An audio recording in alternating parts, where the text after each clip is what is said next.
Y van a ustedes a observar una ecuación que vamos a regresar. Esta no la tomen como final, ¿eh? Vamos a regresar porque aquí tenemos que adicionarle un concepto que se llama Boone, que se los voy a explicar más adelante, o que se llama urea, ¿ok? Ahorita lo vamos a ver. Entonces, vamos a ver lo que es el concepto, ¿se acuerdan de la osmolaridad? Bueno, de ósmosis, perdón, que sabemos que para que ocurra la ósmosis se lleva a cabo en lo que es una membrana semipermeable y que en nuestro organismo, en el laboratorio son membranas sintéticas y en nuestro organismo son membranas naturales que va a haber diferentes dependiendo de la parte de la célula que sea, ¿sí? Entonces van a ser diferentes membranas también.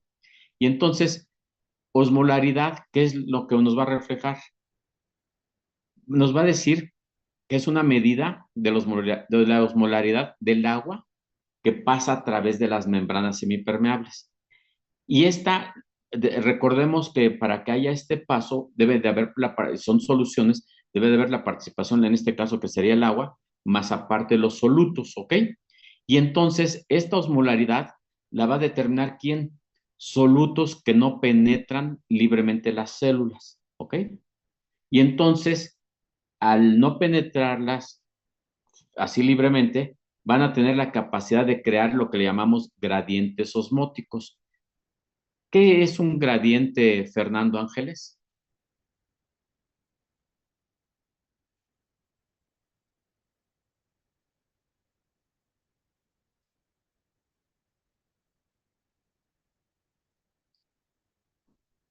Ángel Eduardo, Mande, profesor. ¿qué es un gradiente? Aguántame, Krishna, no me bajes la mano, no me bajen la mano. Ángel Eduardo, ¿qué es un gradiente? Mm, un gradiente. No, no sabría qué es.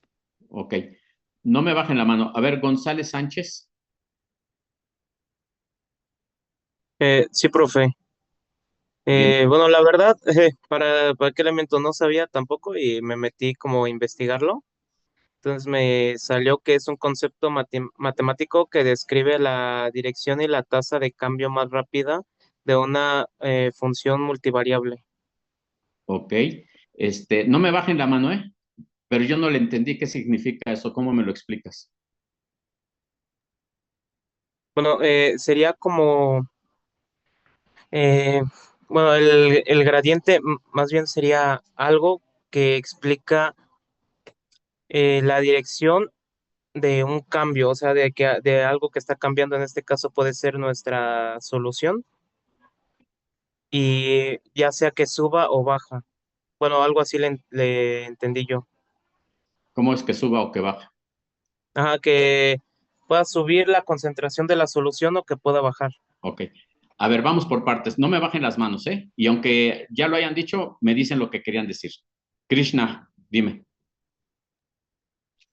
Yo quería decir que, bueno, usted en una clase nos dijo que gradiente es diferencia. ¿Y eso es correcto? No sé. Ojo, ojo. ¿Sabes por qué empecé ahorita a preguntar? Porque ya me di cuenta que hay algunos compañeros que no están prestando atención y la otra, hay que revisar, ¿sale?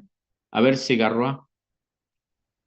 Como dijo Krishna, es una diferencia causada por los solutos afuera de la membrana semipermeable y causa una diferencia de que esté afuera más concentrado o adentro más concentrado.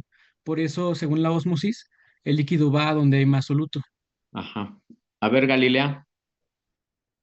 Bueno, es eso. Bueno, es que yo iba a comentar lo mismo que comentó mi compañera Krishna. Igual en una clase usted nos mencionó que un gradiente siempre lo tomáramos como una diferencia. Sí, pero ¿y tú qué investigaste? ¿Qué estudiaste? Del gradiente, pues es que en sí no nos puso como a investigar el concepto, pero pues fue lo No, que usted nos dijo.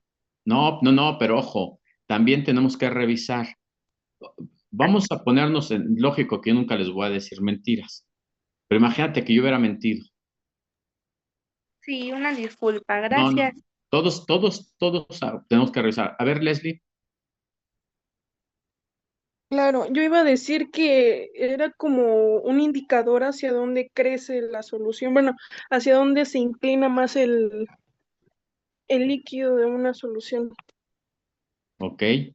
Areli, Así como ya dijeron, pues va a ser básicamente como que la, ay, se me fue, la diferencia de concentración y el ejemplo que encontré ya a nivel más coloquial para entenderlo mejor es al abrir un refresco, ya que el gas sale porque hay un gradiente de presión, porque es diferente lo que hay aquí que lo que había dentro del refresco.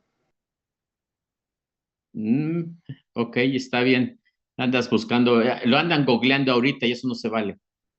A ver, Ana Lucía. Sí, yo tenía notado que se le llama gradiente a aquella diferencia de concentraciones en Exacto. dos no, compartimientos Sí, diferentes. Sí. no, pero espérame, vas bien, pero lo importante en este caso es que al decir dos compartimentos diferentes, estamos dando por entendido que hay una membrana de por medio. ¿Sale? ¿Ok? ¿Listo? Bien. Entonces, ojo, no anoten esta diapositiva porque lo vamos a volver a abordar más adelante. Entonces, en este caso, lo que nosotros vemos en el organismo es que en los solutos, en este caso, que lo que dice acá arriba, que solutos que no penetran libremente en las células, vamos a encontrar que son, por ejemplo, el sodio y sus aniones acompañantes y la glucosa. ¿Ok? Y entonces, ahí esta ecuación, pero como les dije, falta también que les incorpore lo que es Boone, que les voy a decir qué cosa es Boone, cómo se calcula, y la urea, ¿sale? Entonces, se multiplican, va a ser 2 por sodio, ¿y por qué es el ejemplo aquí? Porque el sodio, cuando veamos nosotros en la química sanguínea que nos reporta el laboratorio de diagnósticos clínicos, o diagnósticos médicos que le llaman, las unidades son miliequivalentes por litro, mientras que la glucosa es miligramos por decilitro, y eso es entre 18, ¿sale? Normalmente la osmolaridad en el ser humano oscila entre 290 y 310 miliosmoles por kilogramo, ¿ok? Más adelante vamos a dedicarnos a calcular bien cómo es esta osmolaridad. Por ahora no. Pero lo que sí es importante de que conozcamos es que, por ejemplo, si hay un aumento de la osmolaridad, nos está indicando que hay deshidratación. Y si hay un descenso, nos indica que es una hiperhidratación. Ahora, algo que también es bien importante y que vamos a aprendernos, porque yo me voy a encargar de estarles mostrando a ustedes los valores y es importante que se los aprendan porque luego vienen en los exámenes. Por ejemplo, ahorita hablamos nada más del sodio. En una química sanguínea, cuando nos toman una muestra de sangre en el laboratorio, va a venir así el reporte. Sodio, a veces no está el símbolo de Na, ¿no? Y el valor va a estar en un rango de referencia, que el valor va a ser el mínimo, va a estar entre 135 a un máximo de 145, pero nos lo reportan en milimols por litro, ¿sale? Esto nos lo reportan unos laboratorios, otros laboratorios nos lo reportan en miliequivalentes, ¿ok? Luego, glucosa. La glucosa, el valor de referencia en lo que le llamamos rango o valores normales está entre 70 y 100 miligramos por decilitro, ¿ok? Y entonces vamos nosotros a utilizar estos valores en nuestra ecuación para hacer los cálculos, pero más adelante lo vamos a hacer, ¿estamos? Entonces es importante que nosotros identifiquemos a qué nos referimos con osmolaridad, ¿ok? ¿Vamos bien? Sí. Sí, doctor. Porque ahorita no nos vamos a dedicar a este cálculo que va a ser importante, que incluso les voy a presentar después una ecuación para calcular las pérdidas insensibles de agua. ¿Se acuerdan? ¿Ok? Pero también esa ecuación la vemos más adelante. Bien, vamos a la siguiente diapositiva. Como estamos viendo lo que es osmolaridad y lo que es la cuestión osmótica, entonces vamos a empezar a ver qué es lo que significa todo esto.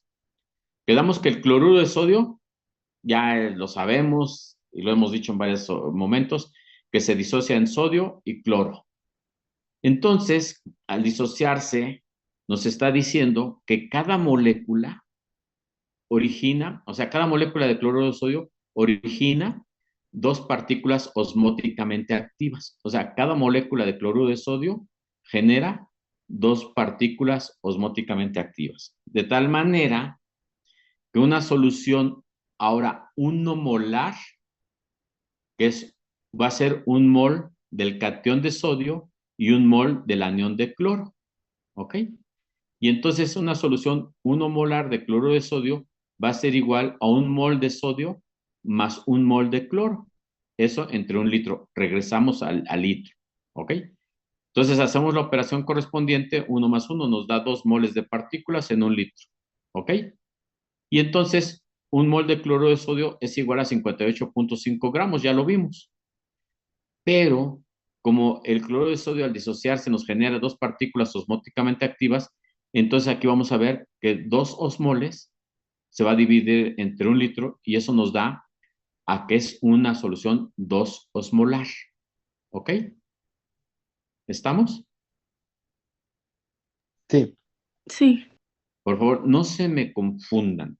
Ahorita estamos hablando en la presión osmótica, ¿de acuerdo? Pasamos a la siguiente diapositiva.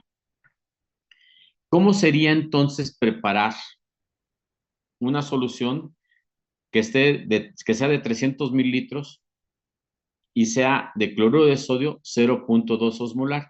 Es lo mismito que hemos estado viendo otra vuelta, la regla de 3. Ya sabemos que la solución osmolar tiene 58.5 gramos de cloruro de sodio en 1 litro de solución. Entonces, la solución 2 osmolar tiene, ¿por qué 2 osmolar? Porque es lo que vimos en la diapositiva previa, tiene 58.5 gramos de cloruro de sodio en 1 litro. Vamos a calcular, o queremos saber, 0.2 osmolar, cuánto tiene de gramos de cloruro de sodio y queremos para formar la solución a 1 litro. Y es la regla de 3, 0.2 por 58.5 entre 2. ¿Qué es esto? O sea, lo que está aquí arriba escrito es lo mismo que está aquí y esto es igual a 5.85 gramos. De esa manera, ya tenemos una solución que 0.2 osmolar. Pero ¿qué pasa? Nos están pidiendo 300 mililitros. ¿Estamos de acuerdo? Sí. Entonces, tenemos que hacer lo mismo que hicimos hace ratito. Entonces, esos 5.85 gramos que viene de la diapositiva previa están en 1 litro de solución, pero nada más tenemos que preparar 300 mililitros. Hacemos nuestro planteamiento, que es la regla de 3, que 1000 mililitros de solución tiene 5.85 gramos y 300 mililitros tiene X cantidad de gramos. Ponemos aquí la expresión, esto que está aquí es lo mismo que acá, 300 por 5.85 entre 1000 nos da 1.75 gramos. De esa manera, ahora sí, necesitamos finalmente pesar solo 1.75 gramos de cloruro de sodio hasta que podamos completar, y le vamos a adicionar agua, hasta que podamos completar a 300 mililitros. Y de esa manera ya tenemos nuestra solución 0.2 osmolar de cloruro de sodio. ¿Cómo ven? Todo bien, todo bien. ¿Seguros? Sí. ¿Verdad que si ustedes se dan cuenta, se dan cuenta, hemos estado haciendo lo mismo. La regla de 3, la regla de 3. Pero por favor, no nos confundamos ni perdamos los datos, ¿sale? Ok. Ahora, ¿por qué les mostré la ecuación esta? Porque vamos a abordar ahora lo que es glucosa, ¿sale? Vamos a ver qué cosa es la glucosa. Sí, porque si no, imagínense. Nosotros vamos a ver, esta es la que acabamos de ver, ¿sale? Y vamos a pasar a la siguiente, para que lo veamos en relación a la presión osmótica. Entonces, vamos a ver que la glucosa en solución, la glucosa está compuesta por ¿qué? 6 átomos de carbono, ¿estamos de acuerdo? Sí. 12 de hidrógeno y 6 de oxígeno, que esa es la expresión condensada de la glucosa. Es la forma, digamos, y tenemos que ser muy cuidadosos, no siempre de escribir así, sino luego tenemos que identificar que estamos hablando de la glucosa, porque también hay otras hexosas, ¿ok? Que lo vamos a ver más adelante. Pero algo que es bien importante es que nosotros acabamos de ver el cloro de sodio que es NaCl. ¿Y se puede disociar en qué? En sodio y cloro. ¿Estamos de acuerdo? Pero Sí. la glucosa, como lo dijimos, está compuesta por 6 carbonos, por 2 hidrógenos y 6 oxígenos. Pero esa no se puede disociar. ¿Cómo ven? ¿Me creen? No lo sé. ¿Por qué no se, Porque Leslie dijo que no se disocian. por qué no? Ahorita, ajá. ¿Alguien quiere decir algo?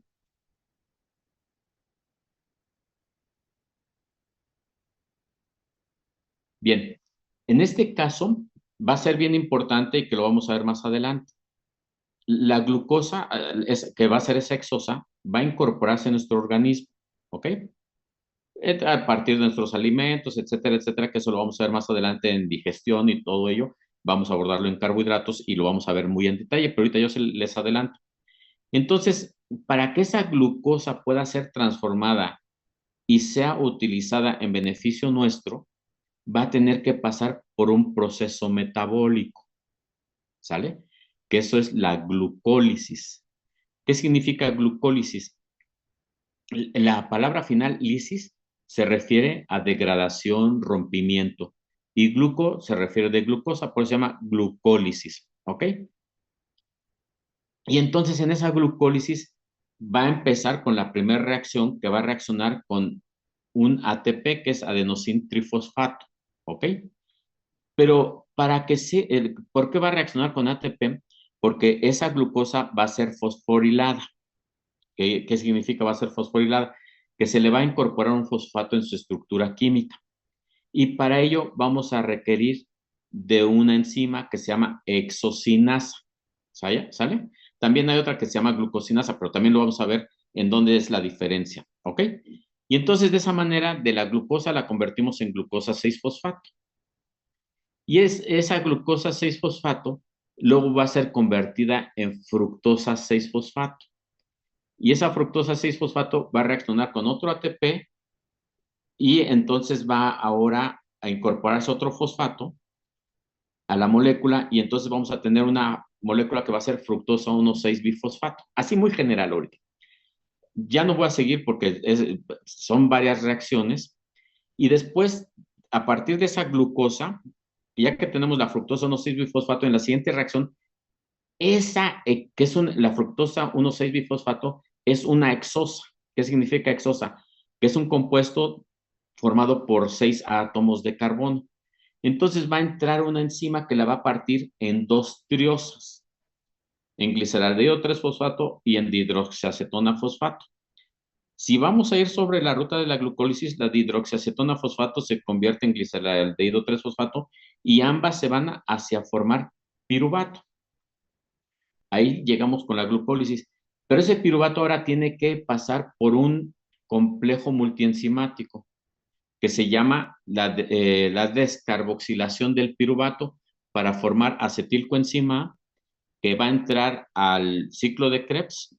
Lógico, la acetilcoenzima va a reaccionar con el oxalacetato, entra al ciclo de Krebs y durante todos estos pasos que les acabo de mencionar, bueno, no pasos, la vía muy general, porque debo de mencionar, vamos a revisar las reacciones, se van a generar, por ejemplo, NADHs, FDHs o GTP, vamos a consumir ATPs, por eso es que también es importante que después aprendamos lo que es el balance energético de una molécula de glucosa. Y entonces todo eso se va a ir hacia, después del ciclo de Krebs, la formación de esos FDH, NADHs, se van a ir a lo que es la cadena de transporte de electrones. Y ahí vamos a volver a abordar el término de qué cosa es un gradiente, ¿de acuerdo? Eso va a ser bien importante. Y entonces ahí va a haber un bombeo de electrones a través de 4 complejos y el último complejo que es el que le denominan complejo 5, pero lo tengo que aceptar, que ya se los aclararé en su momento, que es la fosforilación oxidativa, es en donde se van a formar ATPs, de tal manera que en resumen final, por cada NADH se forman 2.5 ATPs y por cada FADH2 se forman 1.5 ATPs, que también les haré una aclaración en su momento. Entonces, de esa manera, a partir de la molécula de glucosa que pasó por todas estas transformaciones, nos formó ATPs, que es lo que vamos a utilizar nosotros, que es lo que llamamos energía, y es lo que nos va a permitir poder hablar, poder ver, o sea, que nuestras células trabajen, porque estamos utilizando energía, ¿ok? Y entonces, si resumiendo todo así muy general, la glucosa pasó por todo este proceso metabólico y los productos finales que vamos a tener en esa en esa cadena de transporte de electrones va a ser oxígeno, más bien va a ser CO2 y agua, porque va a haber una formación de desprendimiento de oxígeno, pero se forma CO2 más agua. Y entonces, ¿qué va a pasar? La agua, esa agua, ¿por dónde la eliminamos? Pues ya sabemos, podemos orinar, la transpiración, etcétera, etcétera, que es la pérdida de líquido o eliminación de líquido. ¿Y el CO2 por dónde? A través de la respiración. Y esos factores van a ser muy importantes para cuando veamos lo que es el equilibrio electrolítico o el equilibrio ácido-base también, esos dos equilibrios, ¿sale? Entonces, por eso es ¿sí fui claro? Sí, ¿Seguros? Bueno, ahorita fue muy general, porque todo esto lo tenemos que ir abordando como vamos viendo esto. Y entonces, ¿qué pasa? Cuando la osmolaridad, en el caso del cuerpo, esta va a ser importante cuando le administramos una solución que queremos que sea compatible con la osmolaridad del individuo, va a ser, por ejemplo, la de cloro de sodio, pero al 0.9%. Y esa que nos dice que es una solución isosmótica, pero isosmótica con los líquidos corporales, ¿sale? ¿Ok?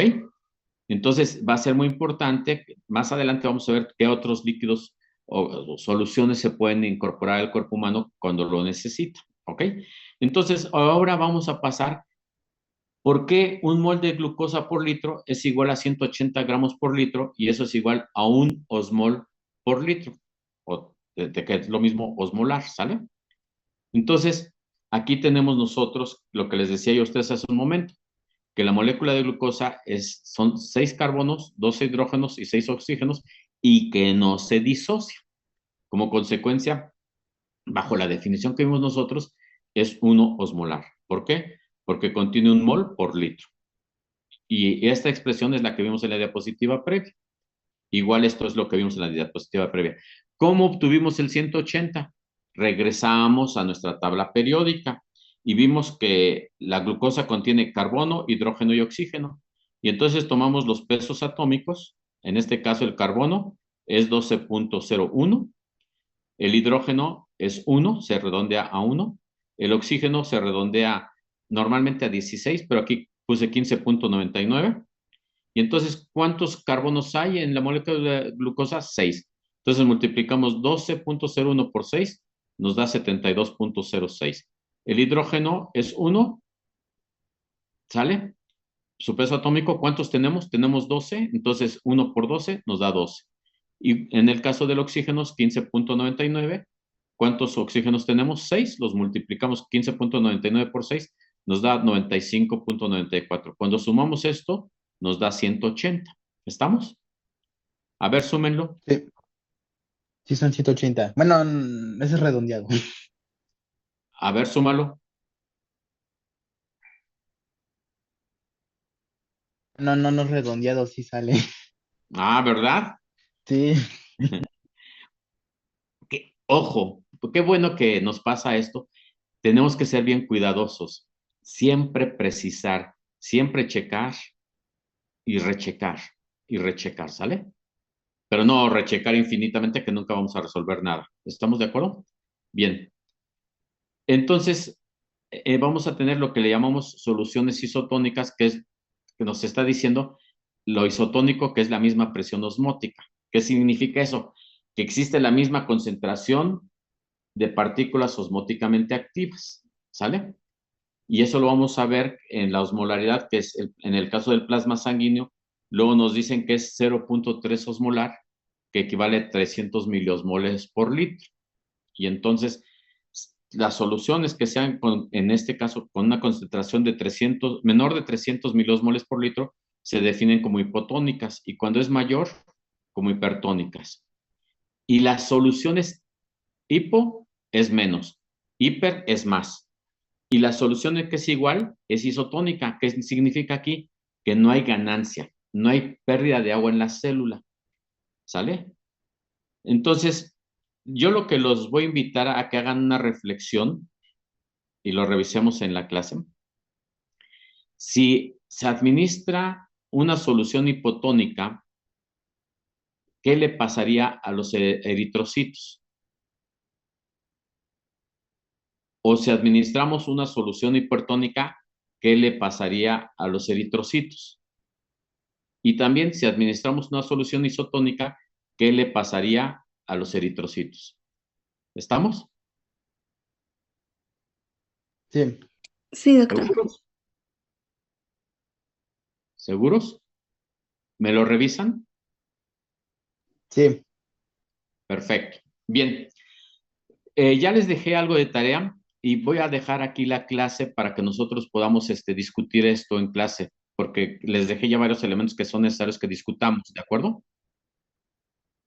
Alguien se De salió. acuerdo.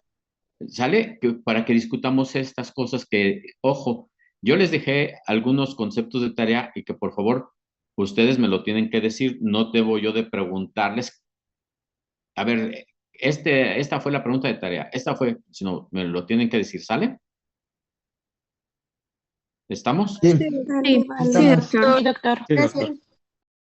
Bueno, ¿alguien, algo que tengan que decir? No, nada, todo bien. ¿Todo bien? ¿Fue Sí, todo clara bien. la clase del día de hoy? Sí. Perfecto. doctor.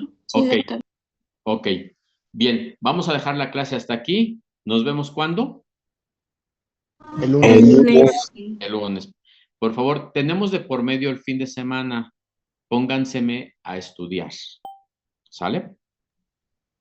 ¿Ok? Sí. Sí, doctor. Sí, No doctor. se me Sí, confíen doctor. de que el examen departamental o que el doctor Olvera no nos hace examen, nos va a avisar. No les voy a avisar cuándo les voy a hacer examen, ¿eh? Cuando yo llegue con los exámenes, ¿saben qué? Aquí está. ¿Estamos de acuerdo? Sí. Está bien. Doctor. Me van a decir, pues ya que nos queda, ¿no? Sí, ¿no? Es que, ¿saben qué? Tenemos que cambiar nuestra forma de hacer las cosas. Normalmente, muchos estudiantes se ponen a estudiar cuando saben que va a haber examen, mientras no. Y entonces, ¿por qué les digo que se pongan a estudiar desde ahorita?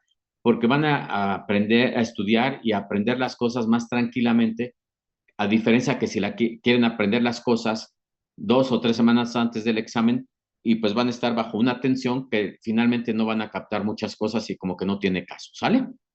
Entonces quiero que por favor nos apliquemos, ¿de acuerdo? Sí, doctor. Ok, Sí. bien.